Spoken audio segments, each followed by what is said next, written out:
America के जो उपराष्ट्रपति हैं जेडी वेंस, उन्होंने अभी एक प्रोग्राम में बोला कि वो चाहते हैं कि उनकी जो हिंदू पत्नी है उषा वेंस, वो धीरे धीरे क्रिश्चियन धर्म में कन्वर्ट हो जाए। और उनके 3 बच्चे हैं। और ऐसा कहा जाता है कि पहले जो जेडी वेंस हैं वो किसी भी धर्म को नहीं मानते थे, वो एथिस्ट थे यानी नास्तिक थे। कि अमेरिका में जो राष्ट्रपति हैं ट्रंप, उनके एक बहुत बड़े समर्थक थे जिनका नाम था चार्ली कर्क। आपको याद होगा भी कुछ समय पहले ही उनकी एक यूनिवर्सिटी में प्रोग्राम के दौरान हत्या कर दी।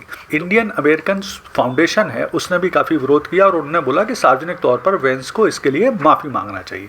नमस्कार दोस्तों, आज बात करते हैं एक इम्पॉर्टेंट टॉपिक पर और डेवलपमेंट पर।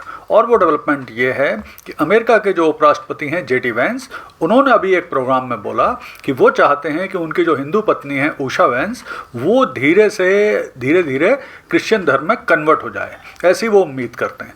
तो इस बात को लेकर विवाद हो गया और भी एक कार्यक्रम में उनके द्वारा एक चार्ली कर्क की पत्नी को हक करने को लेकर भी विवाद पैदा हो गया है। तो आइए इस पूरे घटनाक्रम को समझने की कोशिश करते हैं और इस संदर्भ में जो अमेरिका की सो कॉल्ड लिबरल सोसाइटी की हिपोक्रेसी है उसे भी समझने की कोशिश करते हैं।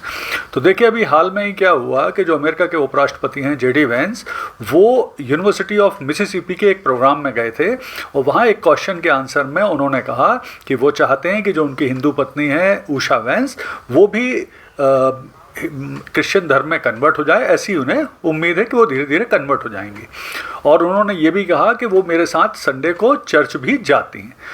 तो इसको लेकर काफ़ी विवाद पैदा हो गया, क्योंकि ऐसा कहा जाने लगा कि वो एक तरह से प्रेशर दे रहे हैं और अपने उषा वेंस को प्रेशर दे रहे हैं और अपना जो रिपब्लिकन पार्टी का रिलीजियस क्रिश्चियन बेस वोटर है उसे प्रभावित करने की कोशिश कर रहे हैं। तो थोड़ा सा पहले अपन समझ लेते हैं उषा वेंस और जेडी वेंस के बारे में। तो देखिए जेडी वेंस बेसिकली पेशे से उपराष्ट्रपति बनने से पूर्व एक वकील थे, वो एक निवेशक भी रहे, वो एक व्यवसायी भी हैं। और सबसे बड़ी चीज़ है कि उनकी जो अमेरिका में प्रसिद्धि हुई थी वो उनकी एक पुस्तक थी जिसका नाम है हिलबिली एलेजी, जो उनकी एक तरह से ऑटोबायोग्राफी थी और उनने किस तरह से संघर्ष किया, अमेरिका में वाइट लोगों का भी संघर्ष होता है, ये सब बताने वाली ये पुस्तक है, काफ़ी पॉपुलर हुई थी। फिर उसके बाद उन्होंने यूनिवर्सिटी ऑफ येल में एडमिशन लेके वहाँ पर कानून की पढ़ाई करी, वहीं उनकी मुलाकात उषा वेंस से हुई थी।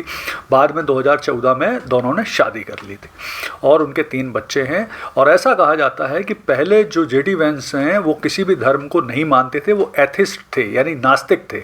लेकिन बाद में उषा वेंस के प्रभाव में ऐसा वो स्वयं ही स्वीकार करते हैं, उन्होंने धीरे धीरे कैथोलिक क्रिश्चियनिटी को 2019 में अपनाया और फिर अब वो धीरे धीरे उसमें आगे बढ़ रहे हैं। दोनों के 3 बच्चे हैं और जेडी वेंस के अनुसार वो तीनों बच्चे क्रिश्चियनिटी में पल रहे हैं और क्रिश्चियन स्कूल में ही जाते हैं, जबकि उषा वेंस के हिसाब से दोनों बच्चे दोनों ही धर्म में पल बढ़ रहे हैं और दोनों धर्मों का सम्मान करते हैं। तो अब देखिए इस विवाद की वजह क्या है, इसके पीछे कारण क्या है, क्यों वेंस ऐसा बोल रहे हैं। तो देखिए सबसे बड़ी चीज़ ये है कि जो जेडी वेंस हैं वो अमेरिका के उपराष्ट्रपति हैं और भविष्य में जब 2028 में राष्ट्रपति चुनाव होगा तो काफ़ी संभावना है कि वहाँ पर वेंस, जो जेडी वेंस हैं, उन्हें राष्ट्रपति पद के लिए खड़ा किया जाए। तब फिर परेशानी ये आएगी कि जो रिपब्लिकन पार्टी का एक बहुत बड़ा वोटर बेस है जो कि हार्डकोर रिलीजियस है या क्रिश्चियनिटी को बहुत ज़्यादा फॉलो करता है, वहाँ उनको ये बताने में परेशानी आ सकती है कि उनकी एक हिंदू पत्नी है। परेशानी मीन्स कि वो एक इनके लिए एक तकलीफ बन सकती है। तो इस चीज़ को लेकर शायद उन्हें लुभाने के लिए वो ये सब बोल रहे हैं। और इससे एक बार और भी पता चलती है, अगर हम और भी घटनाक्रम देखें कि जो हिपोक्रेसी है अमेरिकन सोसाइटी की, के सो कॉल्ड बहुत लिबरल दिखाते हैं अपने आप को, बहुत उदारवादी दिखाते हैं, लेकिन इस तरह की सोच भी सोसाइटी में मौजूद है कि धर्म के आधार पर वोटिंग करना। तो ये भी अच्छा, एक विवाद और इस बीच में हुआ था। वो विवाद ये हुआ था कि अमेरिका में जो राष्ट्रपति हैं ट्रंप, उनके एक बहुत बड़े समर्थक थे जिनका नाम था चार्ली कर्क। आपको याद होगा भी कुछ समय पहले ही उनकी एक यूनिवर्सिटी में प्रोग्राम के दौरान हत्या कर दी। तो उनकी एक पत्नी है इरिका कर्क, उनकी पत्नी है इरिका कर्क। तो एक प्रोग्राम में अभी वो जेडी वेंस को उन्होंने हक किया और उसके बाद उन्होंने ऐसा बोल दिया कि वो जेडी वेंस और चार्ली कर्क में काफ़ी समानता पाती हैं। उनके जैसा ही पाती हैं उनको। तो इसको लेकर भी काफ़ी जो सोशल मीडिया उसमें अफवाहें उठने लगी कि जेडी वेंस क्यों नहीं तलाक दे के उषा वेंस को इरिका क्रिक से शादी कर लेते हैं, या ये शादी करने वाले हैं, या इस तरह की कई अफवाहें और बातें उठने लगी। तो वो भी एक विवाद पैदा हुआ। अब जेडी वेंस के इस बयान को लेकर जो अमेरिका में इंडियन अमेरिकन फाउंडेशन है, उसने भी काफ़ी विरोध किया और उन्होंने बोला कि सार्वजनिक तौर पर वेंस को इसके लिए माफ़ी मांगना चाहिए। और इसके अलावा भी जिस तरह से जेडी वेंस कई बार बोल चुके हैं कि जो उषा वेंस हैं उनका उनके जीवन में बहुत प्रभाव है। वैसे उषा वेंस बेसिकली भारतीय जो इंडियन अमेरिकन हैं, उनके माता पिता भारत से गए थे और वो बेसिकली उनका नाम उषा चिलकुरी वेंस है।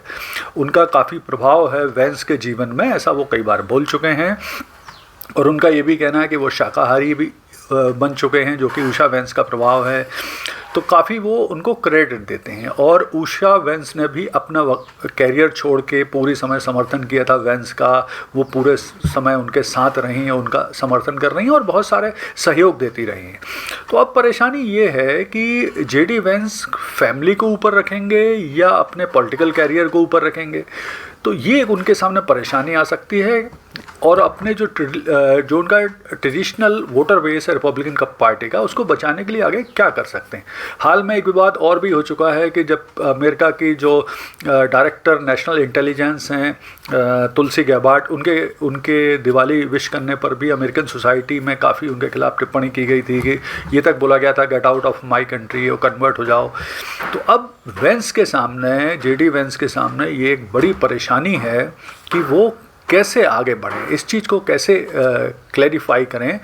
तो मुझे लगता है सबसे अच्छा तरीका है कि जेडी वेंस को आगे आना चाहिए, इस मैटर पे अपनी सफाई देना चाहिए और स्पष्ट करना चाहिए कि उनकी प्रायोरिटी क्या है। फैमिली उनकी प्रायोरिटी है, पॉलिटिकल कैरियर प्रायोरिटी है, और पॉलिटिकल कैरियर में फैमिली बाधक नहीं बन रही है। ये उनको स्पष्टता से अमेरिकन सोसाइटी के सामने अपनी बात रखना चाहिए। धन्यवाद।